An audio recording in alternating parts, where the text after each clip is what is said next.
àfáà súnà ti kóra ẹ̀ sí wàhálà ńlá o ẹ̀yin èèyàn wàhálà ilé tó lọ fà lẹ́sẹ̀ yìí ẹ wò ó ní agbára ọlọ́ọ̀ba nìkan ni ó jẹ́ kó lè bọ́nú ẹ̀ tẹ́ ò bá gbàgbé ẹ rí i pé onírúurú àwọn àfáà lọ́lọ́kan òjọ̀kan wọ́n ti bẹ̀rẹ̀ sí ní dá sí ọ̀rọ̀ tó bẹ́ sílẹ̀ láàrin àfáà súnà Saheed Òṣùpá pẹ̀lú àfáà àmì ọlọ́run bàbá akéwúgba góòdù wọ́n ti dá sí tó dẹ̀ ti bẹ̀rẹ̀ sí ní bẹ gbogbo àwọn pípù yẹn lọ́lọ́kan òjọ̀kan bẹ́ẹ̀ sì ni bàbá Kọ́lá Olóòtú ọmọ Àdábánijà àwọn náà ti dá sọ̀rọ̀ yìí ó wá jẹ́ nǹkan tó bà ọ̀pọ̀lọpọ̀ àwọn èèyàn nínú jẹ́ gidi gan nígbà tí wọ́n rí i pé àfáà súnà tún gbé voice note mi jáde ṣé kò mọ̀ pé crime ni lábẹ́ òfin láti máa expose secret or private conversation àwọn èèyàn láti máa gbé síta fún gbogbo ayé láti gbọ́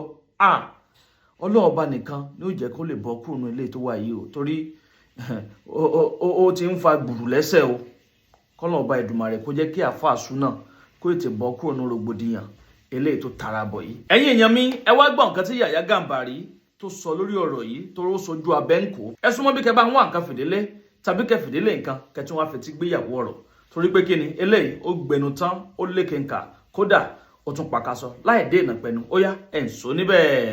Afásúnà ti fọ́pọ̀ Afásúnà ẹ ti fọ́pọ̀ ó dẹ̀ dùn mí gan seriously wàláhì azim ó dùn mí gan seriously torí pé gbogbo ẹ̀bẹ̀ táwọn èèyàn bẹ̀ ẹ ti jẹ́ kó waste báyìí kò yẹ kí release ọdún tuntun náà Afásúnà wá tẹ̀ ṣe báyìí kí ló dé wá Afásúnà kò yẹ kí release ọdún tuntun rárá wá tẹ̀ bá release ọdún tuntun imagine kódà ṣe rí ọ̀rọ̀ yẹn síkírìtì yẹn ó ní agbára gan ọ̀rọ̀ lẹ́yìn ẹ̀ tó ṣùpá nínú ní nǹkan tó lè ráyìn lẹ́wọ̀n ẹ̀wọ̀n ọdún méje márùn méjì wallahi àmín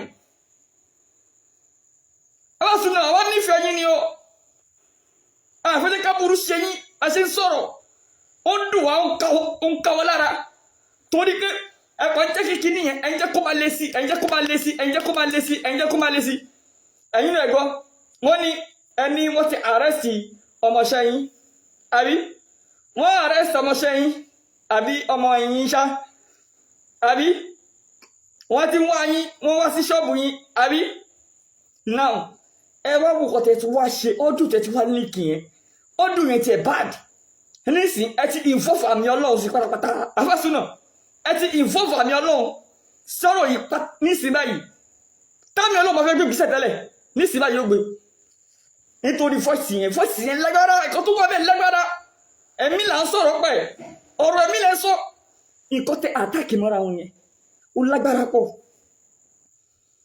ok ẹ wọ ọ̀rọ̀ Adamsi yẹn ṣé ìjábí àmì ọlọ́run wọ́n ti sọ ọ̀rọ̀ yẹn wọ́n ti fi ṣe wáàsí ìyẹn ọ̀rọ̀ Adamsi àmì ọlọ́run ti fi ṣe wáàsí ní public ṣé ìjábí àmì ọlọ́run ti fi ṣe wáàsí ní gbangba ẹ̀yin nísìn ẹ̀yin àtàṣe mọ́ evidence yín ń pé káwọn èèyàn lè rí àmì ọlọ́run gẹ́gẹ́ bí ẹni tó ń ṣaburú nǹkan tẹ́ ṣe nìyẹn ẹ àtàṣe fídíò àmì ọlọ́run tó ibi tó ti sọ̀rọ̀ Adamsi Mr. Adamsi yẹn wípé ẹ wá àtàṣe ẹ wípé Saheed Òṣùpá ló fi bẹ̀rù àmì ọlọ́run sí yín lọ́kàn nígbà tí Òṣùpá náà ń sọ̀rọ̀ ẹ ti bà gbogbo kan jẹ́ gbogbo wàhálà táwọn èèyàn ṣe ẹ ti bàjẹ́ Afásúnà kò yẹ ká release audio tẹ release kò yẹ ká release ẹ no kò yẹ ká release ẹ ṣé ẹ̀rẹ́ anybody bá yín sọ̀rọ̀ ní Afásúnà ẹ̀rẹ́ anybody bá yín sọ̀rọ̀ ẹ̀rẹ́ anybody advice yín ni ó yẹ ká eré yẹn advice yín ó yẹ ká eré yẹn bá yín sọ̀rọ̀ Afásúnà wàláì ṣé ẹ̀rẹ́ anybody advice yín ẹ̀rẹ́ anybody bá yín sọ̀rọ̀ ní Afásúnà kí ló dé ó ti wàláì ó jẹ́ ká eré yẹn bá yín sọ̀rọ̀ torí pé nǹkan tẹ́ ṣe yìí ó lágbára pọ̀ eléyìí ti kọjá pé kíní kan ó ti wá le báyìí ó ti le torí pé àlẹ́jì ti wá bẹ́ẹ̀ ẹ ti sọ àmì ọlọ́run di ìkà ẹ ti sọ àmì ọlọ́run di ìkà níbi ọ̀rọ̀ yẹn ẹ ti àtàṣì nǹkan tí ò yẹ kí àtàṣì mọ́ra wọn ọdún yẹn wà ní agbára, ọdún yẹn ti lágbára jù. Ọdún yẹn ní agbára Fasuna. Ọdún yẹn ní agbára, wàláhì ọdún yẹn ó ti ní agbára jù. Wọ́n sì kọ́ tó yẹ ká rìlíìsì rárá. Ó yẹ ká ẹni tó máa bá yín sọ̀rọ̀ o. Ṣẹ́rí Òṣùpá. Àwọn tó nífẹ̀ẹ́ Òṣùpá, wọ́n máa nífẹ̀ẹ́ Òṣùpá lọ títí lọ láíláí ni. Ṣẹ́rí Òṣùpá tó bá sọ pé nínú àwọn fans club lórí mídíà yìí, ní pé èèyàn ní fans, àwọn yẹn dúró tán, Olúfimọ, kò sí kẹta lè ṣe, wọ́n máa nífẹ̀ẹ́ Òṣùpá lọ títí lọ láíláí ni. Ẹ̀yin lẹ́kọ̀ọ́ ayé sí pọ́blẹ́mù báyìí ẹ̀fọ́ Fasuna. Ọlọ́wọ́ ayọ̀ yín o. Tọ́ torí ẹ̀bẹ̀ tẹ ní káwọn yẹn bá yín bẹ́ẹ̀ sìn, ó ti waste. Torí ẹ ti tún release another record wàláì. Ẹ̀bẹ̀ yẹn ò ṣeé ṣe mọ́. Ó ti di wàhálà báyìí. Ó ti di wọ́wọ́wọ́. Kọ́lọ́ là yín kúrò ń bẹ̀. Kọ́lọ́ yọ yín kúrò ń bẹ̀ o. Tọ́ Ọlọ́run á ṣàánú wa o. Má gbàgbé, ìwọ ọkùnrin tí okó rẹ bá ti kéré jọjọ orí ẹ lọ, tó wà fi 30 go to 40 go to 50 tí kò ọmọkùnrin ẹ kéré gan.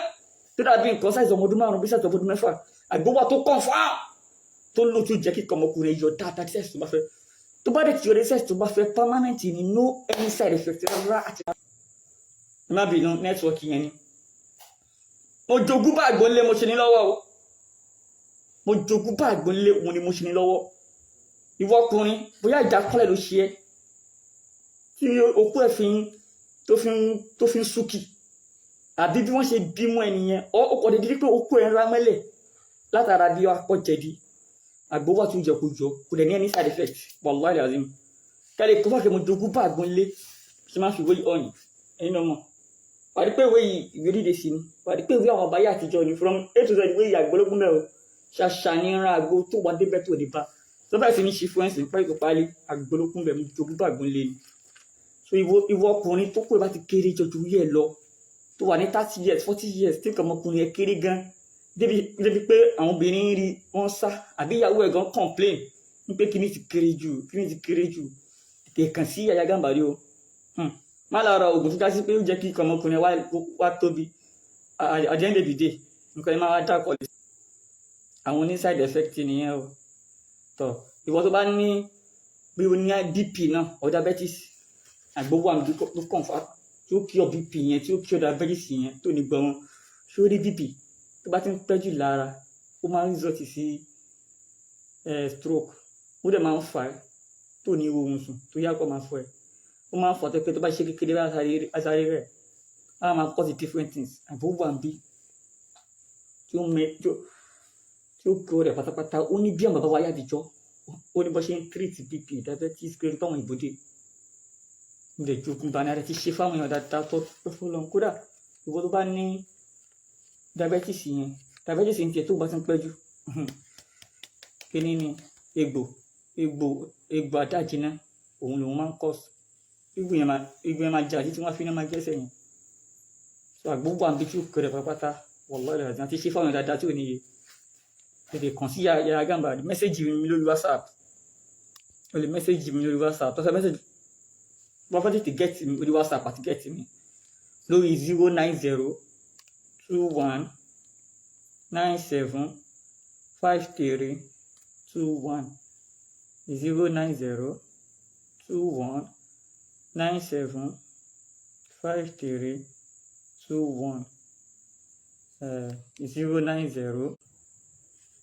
09021975321 09021975321 mo fẹ́ kọ 09021975321 that's my WhatsApp number.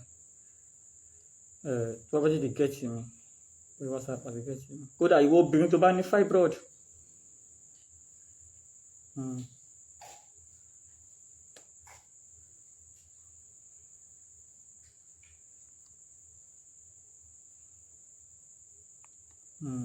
obìnrin tó bá ní bóyá fibroid yẹn ó ti pẹ́ lára ẹ̀ ó ti wá tóbi, àgbówó àmì tó yẹ pé fibroid yẹn wá bí tó ní dúró ẹ̀ mọ̀ wá bí dànù. Àní wà nípa education o ìwé gangan fada ni mo ti gbàgbé. So tó bá fẹ́ tètè gẹ́ẹ̀tì mi orí WhatsApp òní wàá ti gẹ́ẹ̀tì mi. Lẹ́ẹ̀kan sí 09021975321. Afáàsùn náà. ẹ tún ká àbàpadà yẹn yẹn wá bọ̀ lẹ́sẹ̀rẹ́ sí abẹ́rẹ́ pélé ní agbára díẹ̀. Àwọn Yorùbá bọ̀ wọ́n ní nǹkan tó kọ wájú sẹ́nìkan ẹ̀yìn ló kọ sọ́mọ ẹlòmíì. Agbọ̀n owó ló kọ sẹ́yìn bẹ̀ wọ́n. Ẹ jẹ́ darapọ̀ ní abala àríwú sí kẹ́ bá mi comment kẹ́ máa like kẹ́ sì máa bá mi pín fọ́nrán ìkáàkiri lógúnlógún lọ́gbọ̀nlọ́gbọ̀n kó ba lè kan ọ̀pọ̀lọpọ̀ àwọn èèyàn lára. A ní rí jù báyìí lọ lórí ilé tí a mú wá fún yín ní sáà yìí. Bó bá tún ṣe ń lọ gbogbo ẹ̀kọ́ atánà lẹ́ máa láǹfààní láti máa gbọ́ lórí ìkànnì Àdàbà tẹlifíṣàn. Ẹ̀yin tí ò tí ì follow wa abẹ́ ò tí ì subscribe ẹ bá ń tẹ follow button tàbí subscribe button tí ń bẹ nísàlẹ̀ fọ́nrán yìí. Aago kélébé kan náà ń bẹ ń bẹ notification bell ni wọ́n ń pè ohun gangan ní òmà tàyín lólobó ní gbogbo àkúùgbà tàbá ti ń ju fọ́nrán sórí ìlà yìí. Ẹ ṣeun tẹ́ ń gbọ́ wa ẹ kú kalẹ̀. Agbe ní gbére pàdé olókun, àlùkò ní gbére pàdé ọlọ́ṣà, òdìdẹrẹ́ ní gbére pàdé wọn lóde ìwò. Fún ìwọ ọmọkùnrin tí nǹkan rẹ̀ ò ṣe déédé, ìwọ ọmọkùnrin tí ṣàyàwó rẹ̀ ó ṣẹ̀ṣẹ̀ mọ gbọ́ jìgìjìgì lára lójú lọ mú kára rẹ̀ ó tó le, ìwọ ọmọkùnrin tó ń retí ọmọ bíbí, ìwọ ọmọkùnrin tó fẹ́ ṣe nǹkan tó dáa láyé pẹ̀lú aya rẹ̀ tí ìfàyàlóyà tí ó fi di nǹkan tó dáa, ìwọ tátọ̀ rẹ̀ ń sàn tí ò kí tó láti dọmọ, ìwọ ọkùnrin tára rẹ̀ ò le, ìwọ ọkùnrin ṣẹ̀ẹ̀kan dìde, ìwọ ọkùnrin tátàn rẹ̀ ò dúró déédéé, ìwọ ọkùnrin tó ń retí ọmọ, ìwọ ọkùnrin tó ṣẹ̀ṣẹ̀ ṣègbéyàwó. Ọgbọ́ Capable Herbal Energy Capsule ló nílò fún gbogbo àìṣedéédé ara rẹ̀ kó o lè jẹ́rìí sọmọ bíbí àti nǹkan tó dáa láti ṣe.